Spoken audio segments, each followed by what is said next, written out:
ఆకాశంలో కాకులు కేకలు వేస్తున్నాయి, మేఘాలు గర్జిస్తున్నాయి. చంద్రుడు రక్తంతో తడిచినట్టుగా ఒక భయంకర వాతావరణంలో ఉన్న ఈ పర్వతం శతాబ్దాల క్రితం దేవతల ఆశీర్వాదంతో పుట్టిన ఒక పవిత్ర పర్వతం. అమృత సమానమైన ఔషధ మొక్కలతో, దివ్యశక్తులతో తపస్సులకు నిలయంగా ఉండేది. కానీ కాలం మారింది. ఒక దుష్టశక్తి తన స్వార్థంతో పర్వత శక్తిని పొందాలని కోరికతో ఆ పర్వత హృదయంలోకి ప్రవేశించింది. దేవతల రక్షకుడు ఇప్పుడు రాక్షసుడిగా మారిపోయాడు. అక్కడ దుష్టశక్తులు స్వార్థంతో దివ్య పర్వతాన్ని నిత్య చీకటిలో బంధించాయి. ఎవరు ఆ చీకటిని తాకినా వారు తిరిగి రారు. కానీ ఈరోజు ఇద్దరు మనుషులు అక్కడ అడుగుపెట్టారు. వారికి తెలియదు, ఈ ప్రయాణం ఔషధం కోసం కాదు, విధి రాసిన బలి కోసం. ఎవరికి తెలుసు, ఈ ప్రయాణమే వారి చావును కోరుకుంటుందేమో.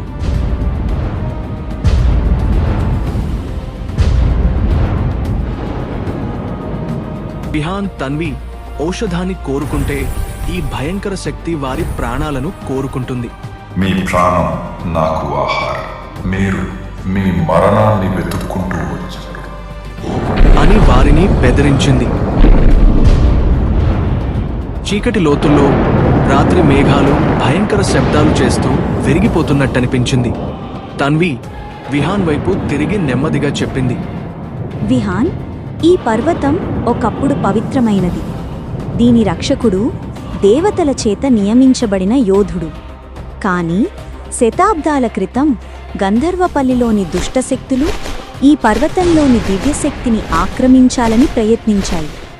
రక్షకుడు తన శక్తిని ఉపయోగించి ఆ శాపగ్రస్త శక్తులను మూసివేశాడు. కానీ ఆ సమయంలో ఆయన తన శక్తిని కోల్పోయి రక్షకుడు రాక్షసుడిగా మారిపోయాడు.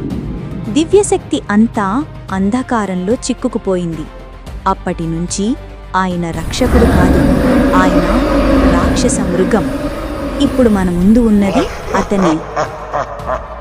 అంటే ఈ పర్వతాన్ని కాపాడినవాడే ఇప్పుడు మనకు విరోధి అన్నమాట.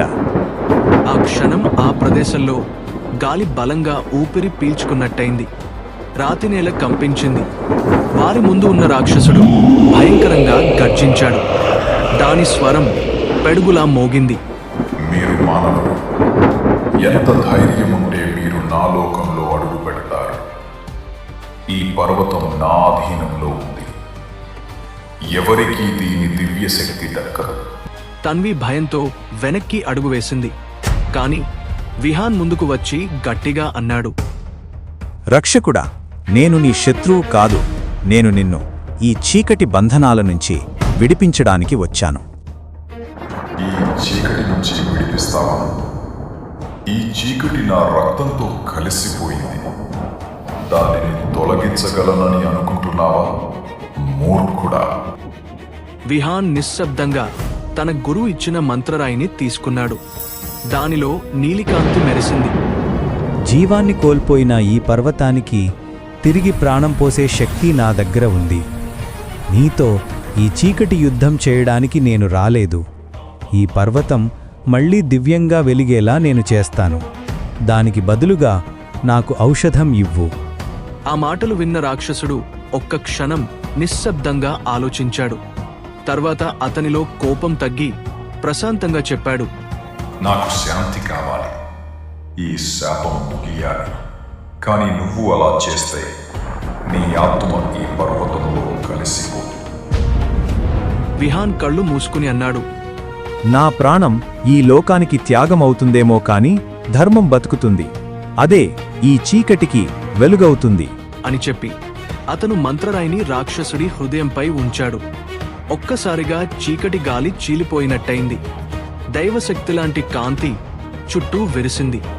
రాక్షసుడి కేక పర్వతమంతా మోగింది. నేల కంపిస్తోంది. చీకటి పొగలు రాక్షసుడి శరీరం నుంచి బయటికి వచ్చి ఆకాశంలో కలిసిపోయాయి. ఒక్క క్షణం తరువాత ఆ ప్రదేశం అంతా నిశ్శబ్దం. పర్వతంపై సూర్యకిరణాలు పడి కాంతి విరజిల్లింది. పర్వతం తన దివ్యశక్తిని పొందుతూ తిరిగి జీవాన్ని పొందింది. జీవశక్తి మొక్కలతో ప్రకాశించింది.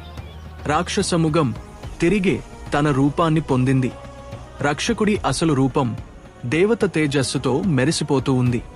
కాని అదే క్షణంలో విహాన్ మోకాళ్లపై పడిపోయాడు. తన్వి భయంతో అరిచింది. విహాన్, లే, నువ్వు ఇలా ఇక్కడ నీ ప్రాణం కోల్పోకూడదు. విహాన్ గుండెలోతుల్లో బాధ ఉప్పొంగింది. అతను కోరుకున్న గమ్యాన్ని చేరకముందే మరణం అతనిని తాకింది. అతనే గంధర్వపల్లి చీకటిని తొలగించే వెలుగు అని నమ్మిన వారి నమ్మకాలను నిలబెట్టకముందే కూలిపోయాడు. ఇతని మరణంతో వారి ప్రయాణం ముగిసినట్టేనా? ఇక్కడే ఇతడు మరణిస్తే గుహలో మేల్కొనే ఆ శక్తిని ఆపేది ఎవరు?